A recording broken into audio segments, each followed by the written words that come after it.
I'm a doctor by background. But I work with NHS. I'm the program director of NHS at the moment. And like the insight been offered by Dr. Mehta and Dr. Sanjay Kumar. What I'm talking about, a lot of things have been already mentioned in this today's discussion so far, so I don't want to repeat many of that. But what I want to talk about is how complementary medicine or particular Ayurveda can be integrated into the mainstream perspective, and what can be done from health policy or engineering side of the things. So there's a lot of evidence for lifestyle medicine, as Dr. Sanjay Kumar did said, and how it aligns to Ayurvedic principles so far. And my experience working in the NHS from the management side of the things, commissioner side of the things, is that there are a lot of opportunities for the NHS to make that change, make change very effective. And I think that today's discussion and the outcome from what we do today will really help share that policy for the NHS in so far.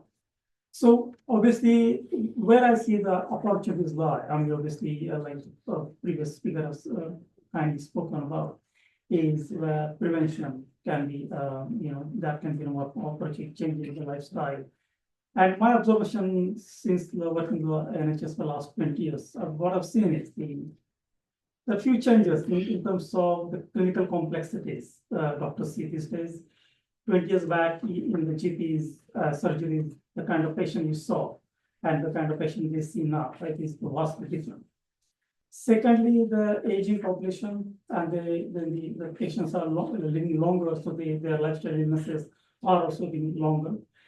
And thirdly, which also been pointed out, is there's a disconnect between what people eat, whether they have good sleep, whether they manage to stay there better in their life, and their problem. And I think what we do treat as an NHS, and I'm sure people who work in the NHS are familiar to that term, is firefighting.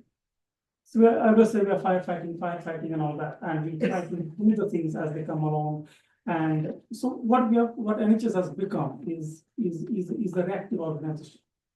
So if you have epidemic, we put a place, programs to deal with that. If you have anything complex, we throw money at it, we throw resources at it, and all that. And we look at where at the same time we're looking at reducing resources, making it more efficient, and things like that. So what we do is from the supply side interventions, we look at how we make the supply more efficient. But what we do not do, the NHS, is look at the demand side, where the demand is coming from, why the demand is coming from, what are the factors that is rising to it. And this is where I think the opportunities for Ayurveda with a lot of scope into it. I'll give two examples. Probably my colleagues might not agree with that, but the two things, we did a major project in the NHS, I think 12 years back. And the title of that was the identify medically unexplained symptoms. And the reason for that, many of our doctors, consultants, or the GP colleagues told us they see a lot of patients who tell them symptoms, but they're not clinically correlated.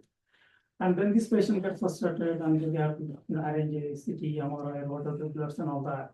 And that waste a lot of NHS money. So we decided to look at, I was working in the local commissioning group that time. And we looked at it, we looked at that, when we looked at all the symptoms, around 27% of the symptoms were classed as medically unexplained symptoms. Then we further declassified that into the specialties and saw what were the symptoms were. So one of the factors, and this was on science, the many of the symptoms, then patients were having them, but from the clinical community didn't think there's anything to be worked out. But when these symptoms were then addressed by then the outcomes were better for them. So I think that was a learning from that. So secondly, the learning for me, because I worked, I'm Ayurvedic doctor myself, and I looked at that and I saw these symptoms, well, they are not connected with the problem that we see in the consultant for. But these symptoms, one of the symptoms I can tell you about was many of these 5 specialties that we identified, one of them was orthopedic. And one of the symptoms that was not connected with their specialty was excessive worry. So those patients were complaining of excessive worry. A lot of patients were complaining of that. There's no connected to it. But when I looked at it, and then I found a citation that excessive worry with chinta was one of the reasons for chronic low back pain. And this kind of struck me that if we do something about the symptoms, if you look at the whole system holistically, can medicine like Ayurveda, oral Ayurvedic medicines can help in this? Because those patients, then they bounce off and they don't get any care. And then these patients then kind of end up in hands sometime later on. Another thing from my perspective, I would say, is we focus, of course, the health system, as you said, Dr. Singh Kumar, a lot of patients are in hospitals struggling to get a bed, and when they get the bed, they're struggling to get discharged from that. So 75% of the beds are occupied by people over 65.